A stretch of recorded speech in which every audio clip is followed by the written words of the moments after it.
Hey, this is Buck. It's nice. Oh, I didn't turn on my backup recorder. All right, sync up my recorders.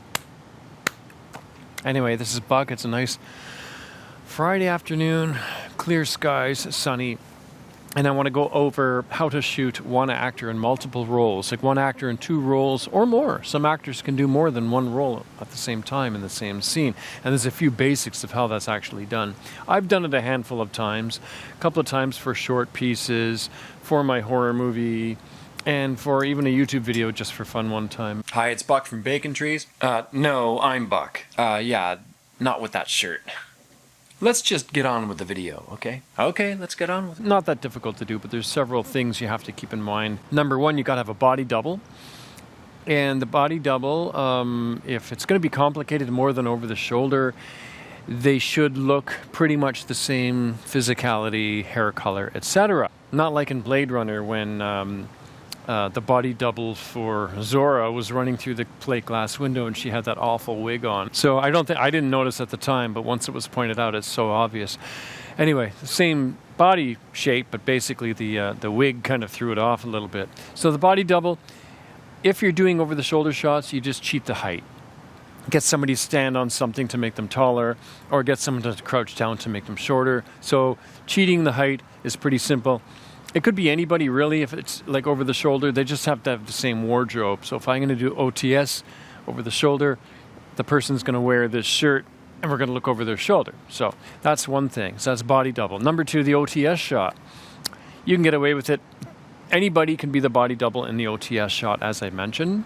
That works really well. It worked well for a project I did almost 20 years ago. So we took advantage of the OTS shots there. So you can do a lot with over the shoulder. Tonight we have with us acclaimed novelist, scientist, and quite frankly, king of literature, Jonathan P. Postlethwaite. Jonathan, what does the P in your name stand for? Postlethwaite. But that's your last name. Number three, a common element.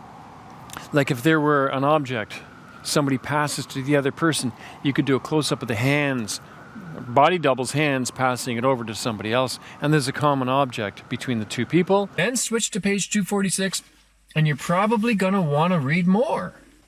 I don't want to read it. Just read the damn thing. No. Here. Fine. Yeah, so eyelines. The eyelines got to match. So if you're looking over going, what are you talking about? The person on the other side has to have the same eyeline so it becomes believable.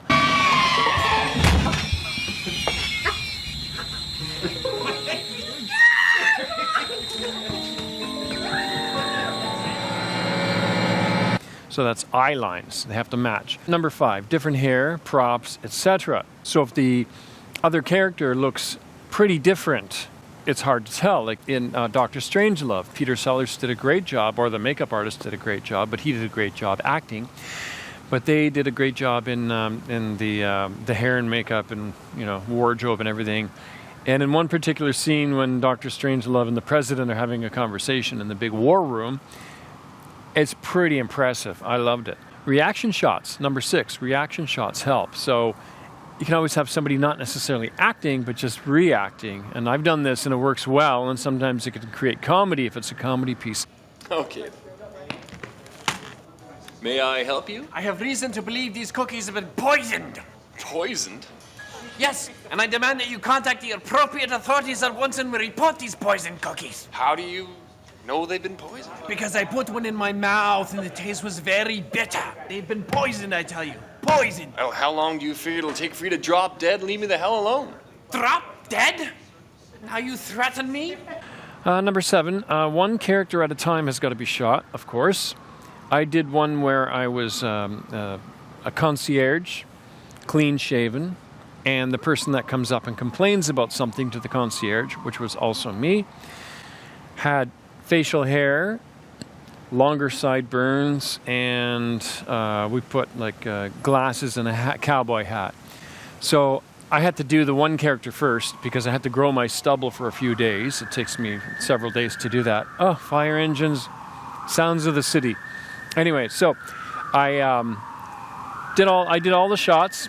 We did close-ups, we did medium shots, etc. I swear it's annoying living in Toronto sometimes. Super annoying living downtown. Anyway, so I grew some stubble, looked pretty good, and it was a goatee I think I grew, and then I shaved it in the bathroom and did all my other lines for the other character. And with the over the shoulder, the close-ups and medium shots and reactions and eyelines, it actually looked like two people. So my young niece, I think at the time said, she swore it was two people, right? But it's movie magic. Anyway, so those are some ideas of how to get one person into multiple roles. Here's some notable examples other than my own stuff. Well, famous examples. My stuff is not famous. Goldmember, Austin Powers in Goldmember. Mike Myers does an awesome job. It's hilarious. He's done it in more than one film, but in that film I thought it's so well done. Okay, Goldmember, Doctor Strangelove I mentioned, Orphan Black, where our lead actress does multiple roles. I think 13 roles in that thing. I watched that series and I was blown away by Tatiana, I think her name is. Wow, she knocked it out of the park. How would she get character breakdowns? I don't know. So don't even get me started on that. She did a wonderful job at multiple characters. And Echoes, a recent TV show or series where the one actor is playing two sisters, and sometimes they're, very rarely, but sometimes they're in the same room, which kind of sells it, right? You got to see the story. I don't want to ruin it for you. And then, of course, the Clumps, Eddie Murphy doing the Clumps. Or he's at the dinner table, he did like every character, was it? Yeah, it's just kind of amazing. So you can kind of, look at those examples and break them down to see how you would. It takes planning, but to see how you would plan to shoot that kind of thing.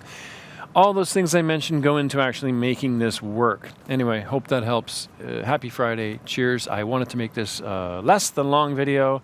Please like and subscribe. Thank you very much. Bye for now. Happy Friday.